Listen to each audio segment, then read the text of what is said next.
Assalamualaikum warahmatullahi wabarakatuh.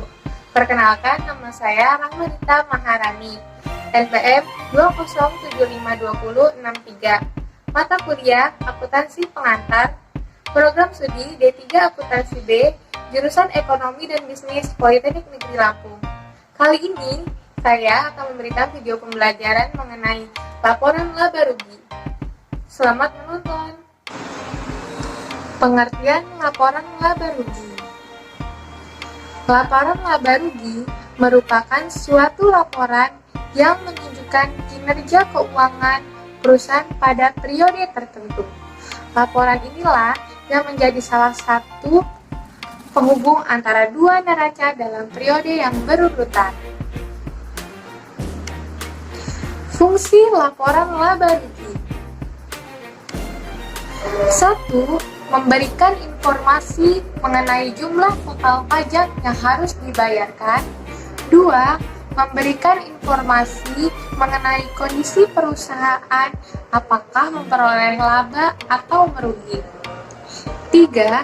Menjadi bahan referensi evaluasi pihak manajemen untuk menentukan langkah yang harus diambil di periode berikutnya. 4. Menjadi sumber informasi mengenai tingkat keberhasilan perusahaan dalam menentukan besaran biaya perusahaan. 5. Membantu proses analisis usaha yang mampu mengukur perkembangan bisnis. 6. Menjadi acuan perusahaan dalam pengembangan bisnis dan untuk memperoleh laba yang terus meningkat. 7. Membantu proses analisis strategi perusahaan untuk mengetahui tingkat keberhasilan strategi bisnis yang telah diterapkan. 8. Menjadi cerminan profil suatu bisnis bagi calon investor maupun kreditur yang akan melakukan transaksi bisnis. Elemen pada laporan laba rugi. 1. Pendapatan atau revenue. Peningkatan aktiva atau arus masuk perusahaan yang dihasilkan dari kegiatan operasional. Nilai pendapatan diperoleh dari total pendapatan kotor perusahaan yang telah dikurangi potongan harga atau diskon, retur, dan tunjangan lainnya. 2. Beban atau expenses. Arus keluar atau pemakaian aktiva atau munculnya liabilitas dalam suatu periode tertentu dikarenakan pengiriman ataupun produksi barang. 4. Keuntungan atau profit. Peningkatan ekuitas karena terjadi transaksi perusahaan atau yang dihasilkan dari pendapatan atau investasi dari pemilik perusahaan. 5. Kerugian atau loss. Penurunan ekuitas yang disebabkan adanya transaksi yang dilakukan perusahaan atau akibat dari beban dan pendistribusian kepada pemilik perusahaan. Apa aja sih komponen utama dalam laporan laba rugi? Yang pertama ada pendapatan atau penjualan omset. Kedua ada harga pokok penjualan atau HPP. Yang ketiga ada laba kotor yang didapatkan dari pendapatan dikurangi HPP. Yang keempat ada biaya. Yang kelima ada laba bersih yang didapatkan dari laba kotor dikurangi biaya. Apa aja sih jenis laporan laba rugi? Yang pertama adalah laporan laba rugi single step. Pernyataan single step atau langkah tunggal hanya menunjukkan satu kategori pendapatan dan satu kategori pengeluaran. Tapi format ini kurang bermanfaat bagi pengguna eksternal karena mereka tidak dapat menghitung rasio efisiensi dan profitabilitas dengan lingkup data yang terbatas. Biasanya, jenis laporan ini digunakan oleh usaha kecil seperti barbershop dan salon.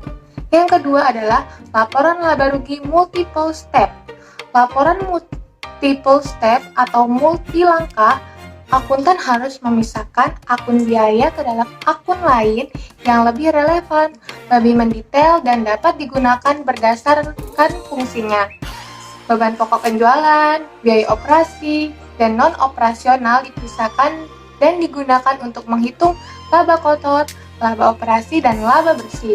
Biasanya, jenis laporan ini digunakan oleh perusahaan besar dan go publik.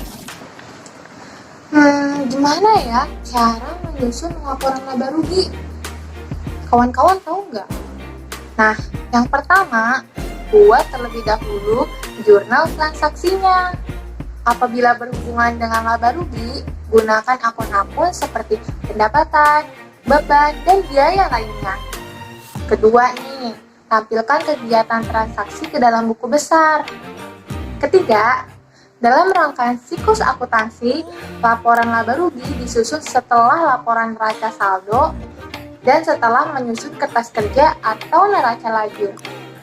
Yang keempat, laporan laba rugi disusun setelah kertas kerja karena data-data yang ada di dalam penyusunan laporan laba rugi diperoleh dari kolom laba rugi pada kertas kerja.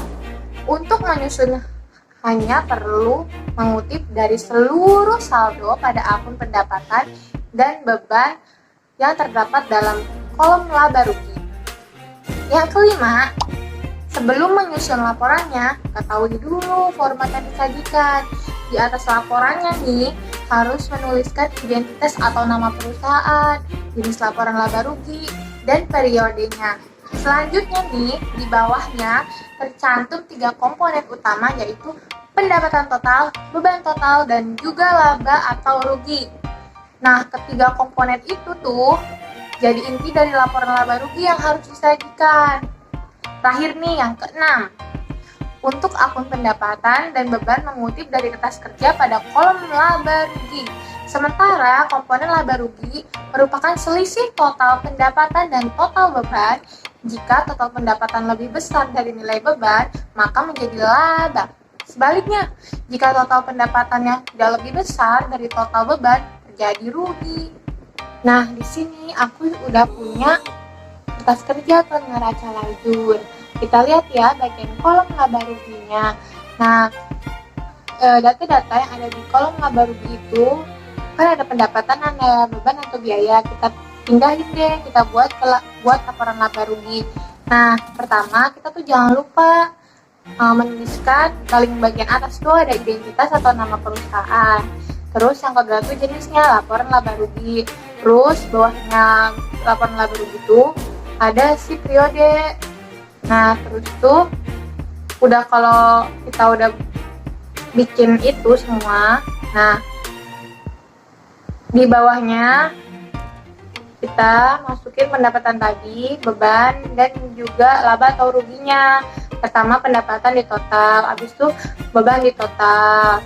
Nah, kalau misalkan si pendapatan itu lebih besar daripada beban, berarti jadinya laba. Nah, terus tuh kalau misalkan pendapatannya itu lebih kecil dari si beban, maka jadinya rugi. Nah, gimana sih cara ngitung laba bersih? Yaitu pendapatan dikurangi beban. Nah, video pembelajarannya udah selesai nih. Semoga kalian bisa memahami dan gak bingung-bingung lagi tuh tentang apa sih laporan laba rugi, gimana cara nyusunnya, fungsinya apa. Nah, jangan lupa like, comment, and subscribe.